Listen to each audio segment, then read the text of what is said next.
Whoa! Look at that, he's about to hit the fattest vape you've ever seen. Well, hello and welcome to something very different. It's Europa Universalis V. Now, I think this has been a long time coming, really. A lot of people have been very excited for EU5 for a very long time. And of course, Paradox have come to me to show you the very best gameplay possible in this new game, because this video is sponsored. Now, I know what you're thinking. This is a premiere bit of gameplay right here. I'm being sponsored to peddle an opinion. I'm not. I'm allowed to say whatever the hell I want. I ain't even logged in, so you know I'm a rebel. I will, however, though, lock in to this Ottoman's gameplay I'll be showing off today. And of course, thank you to Paradox for sponsoring the video and let me show off the game and letting me have my opinions on whether or not I like it. And if you want to go ahead and get yourself a EU5, you can go click my link down below. I think I actually have a sponsored link or whatever, so I actually get a share if you're brave enough to pre-order the game. If you are, thank you very much, because a 12% share of that goes into my pocket. Now, this won't be a review. I think I might do that a little down the line, maybe on the Slop channel when the game is fully released. But I will be saying what I do and I don't like about the game as we go along here. But yeah, it's 1337. Here's the world map. You can play all the way from Japan, China,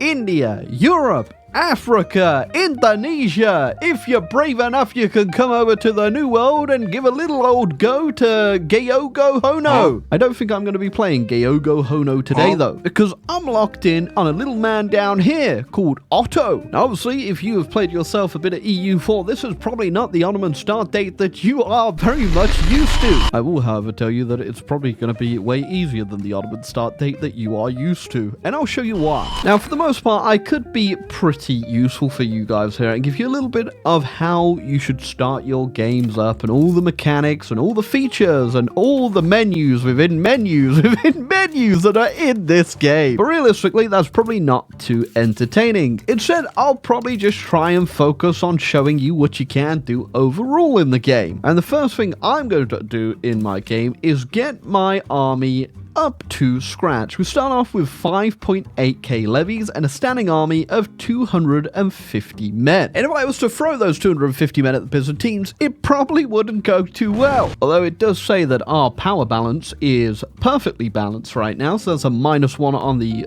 upcoming review score for the Marvel reference. I think a lot of people are also panicking because this game looks overly complicated, and I will say maybe when you start off there is a bit of a learning curve, but some nations are probably a bit more difficult than others. But if you are a little bit apprehensive, a little bit scared of the stuff in the game, guess what? They thought of something to help you out there. You can just automate everything. And I mean, you can literally automate every single aspect of this game. That's right, Grok, I'm overstimulated. Hit the automate. Oh, they brought back sliders, but I don't want to deal with it. Good news. Right-click balance. It'll do it for you. I mean, I actually kind of do want to do that myself, though, so I won't be right-clicking that today. Oh, my estates, my laws, my cabinet. Right-click. So, I think as my Ottomans game today, I want to immediately destroy the Byzantines. I don't want to wait around until the fall of Constantinople in another 100+ years to take that jewel? No, I want to burn it to the ground right now. So burn it to the ground, I will. However, like I said, starting levies, not that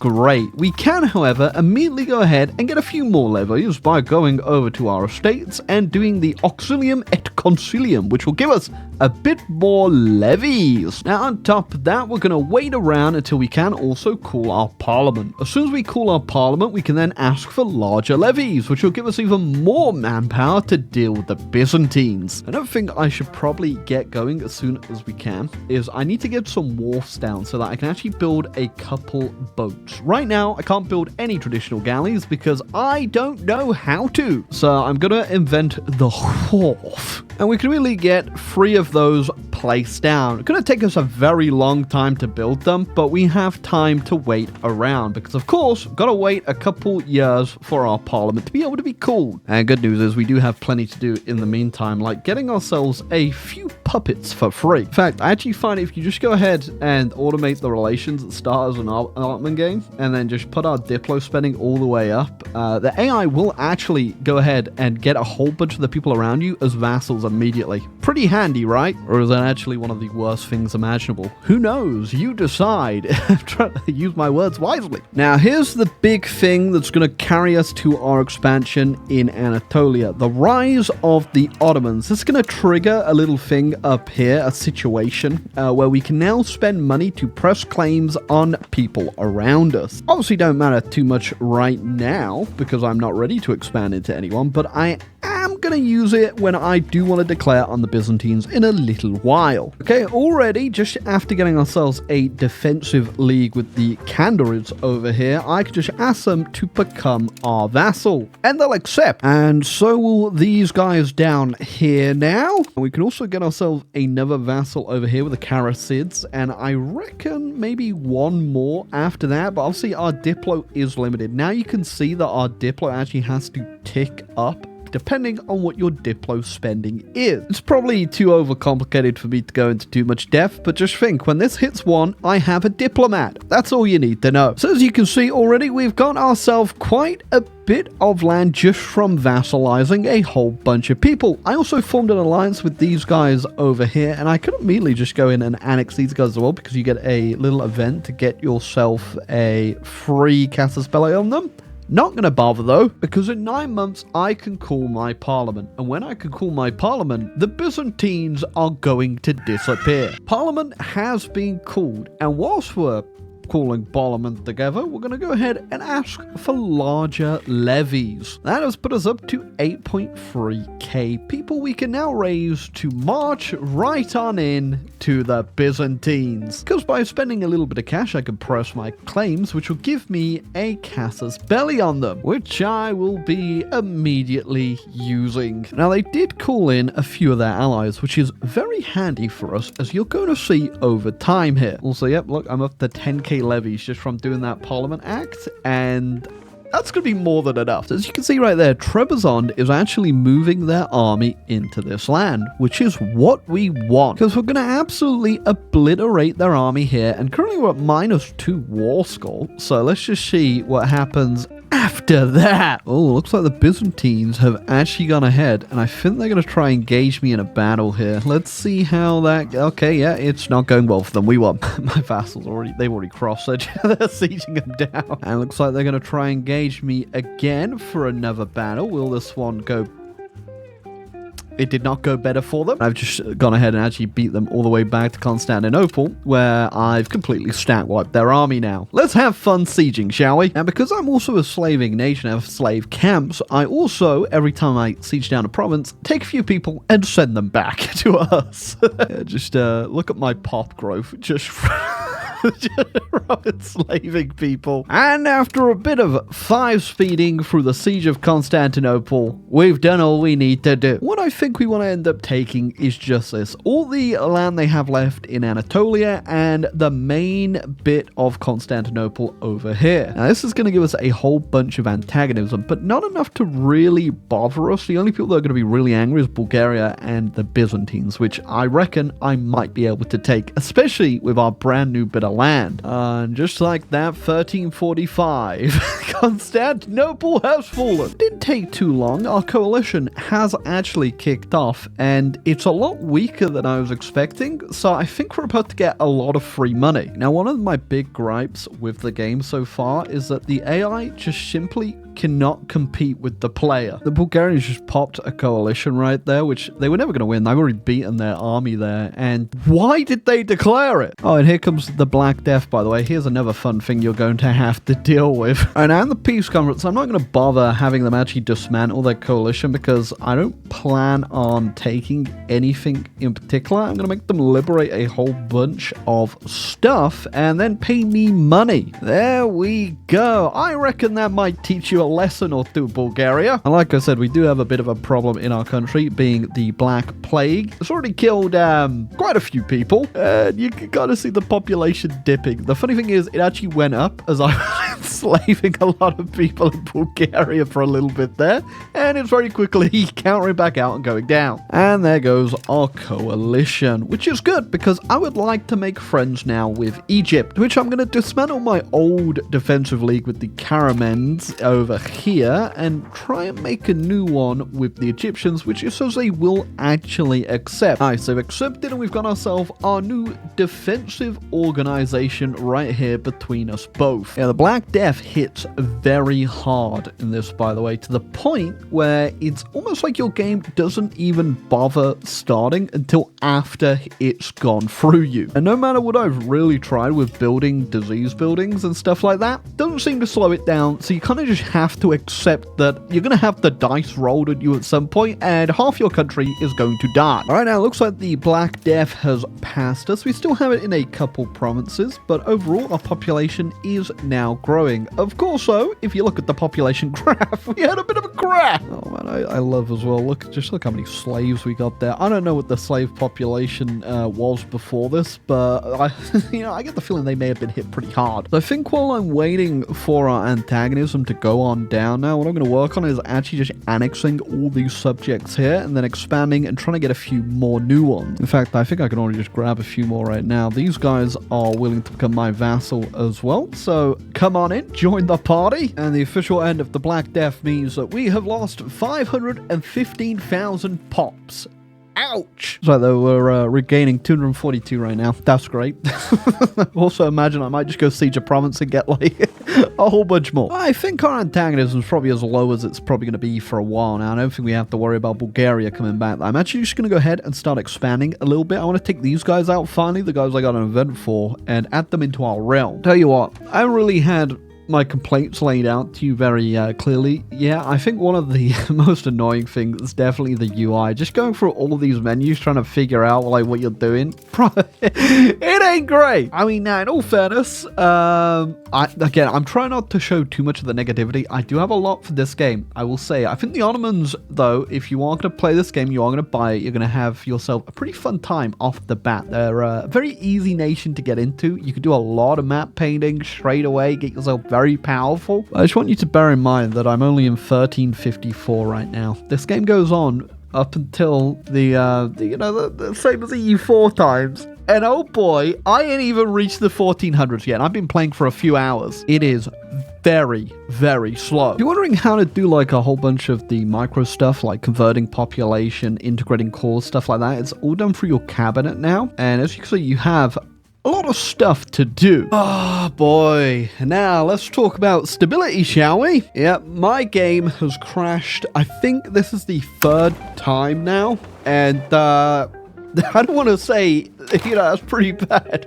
It's pretty damn bad. A lot of my hours in EU5 actually come from playing in one of Bo's multiplayer games that we were doing in pre-release. And let me tell you, if that and this is anything to go by, oh boy, this game's unstable. Now, I am playing on what will be a release build of the game, so I'm assuming quite a few of these, crash to desktops that I get will get worked out throughout the week after launch, but yeah, it's going to be a rough launch, I tell you that much. Just crashed again. Every time I think this siege ends, the game crashes, which is great. I managed to power through after a couple more crashes, got them annexed, and oh boy, I'm so infused to play. Next up, I think we're going to go ahead and move a bit east. I've got a whole bunch of land all on the west coast here, but moving further into Anatolia is going to be our big bet. We've got one more power after these guys that are pretty damn powerful in Turkey, which is the Karamanids down here, but after that, I reckon I just want to push on west. Yep, that was in fact not too difficult. It does look like the Golden Horde's also getting eaten alive by pretty much every single person around them too. So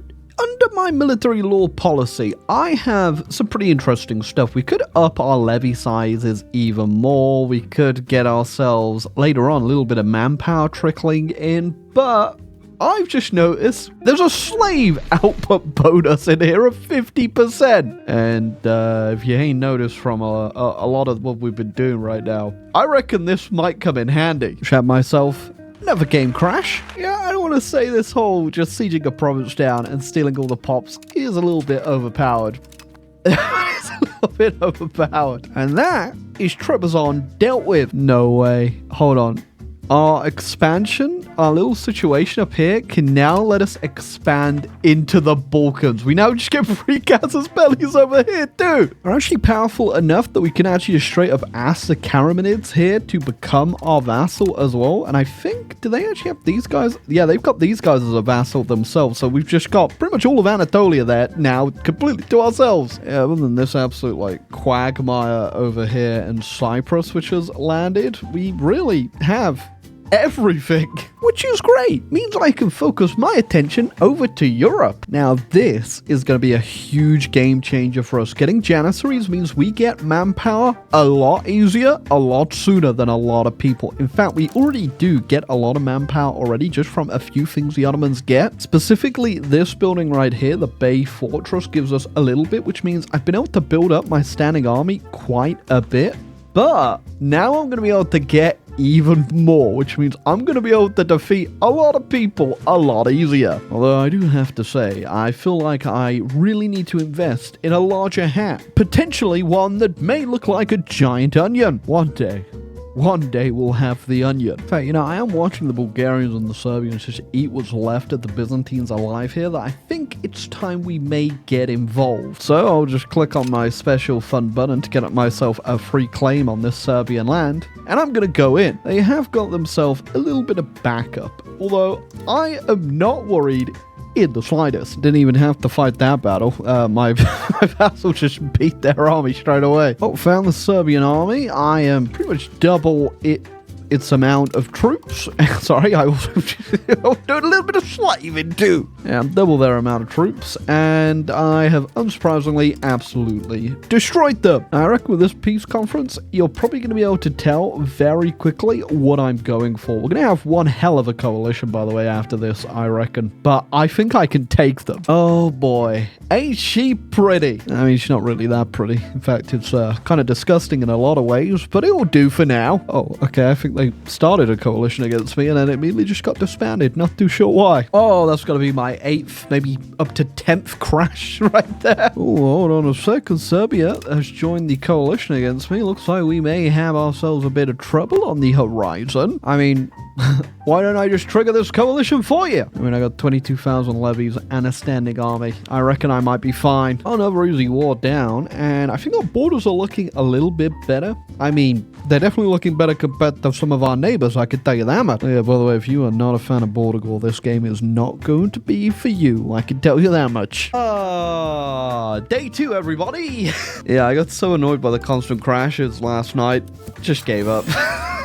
I'm here again though. So yeah, game very unstable in 1400, and I'm just going to zoom out for the world map a little bit here because I think it's time I do get all the complaints I have with this game out the way. First off, kind of already gone through it a whole bunch. Game's super easy, especially as the Ottomans, but even as other nations I've played, any great power, you're just gonna absolutely trounce everybody around you if you have any inkling of what to do. 2, the AI is the most incompetent I've ever seen in like any Paradox game, even close to maybe even overtaking Vicky Free's AI, where they just don't do anything. I've played games up until like the 1600s where essentially the map will not have changed from what it looks like right now because the AI is just incapable of expansion. Now, I know these are also like super harsh critiques right now, but realistically, a lot of this stuff is just going to get fleshed out as further development happens. It's just a Paradox game lifespan, really. Game releases gets better over time. So take it all with a grain of salt. The last 2 issues I have with the game and the current iteration, especially on the launch version, I guess, is number 3, game. I think the whole loop of the game, at least in the beginning here, is not as deep as people think. I mean, I think that's pretty fair for like most Paradox games on release. So, I mean, if you look at Hoi 4, Vicky 3, CK 3 on release, not that many mechanics in the game. So I can guess you give a lot of leeway to this complaint. It's not like bucking the trend of Paradox games, but a lot of people seem to think that this game is the holy grail of Paradox games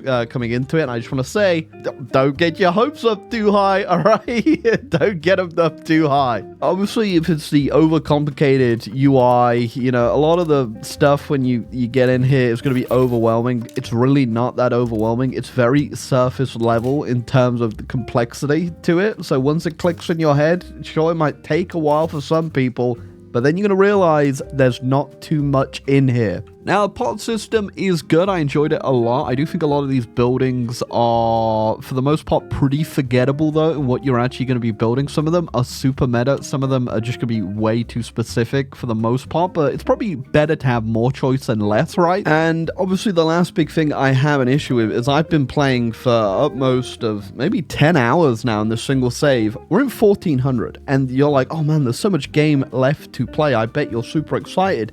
That's the issue.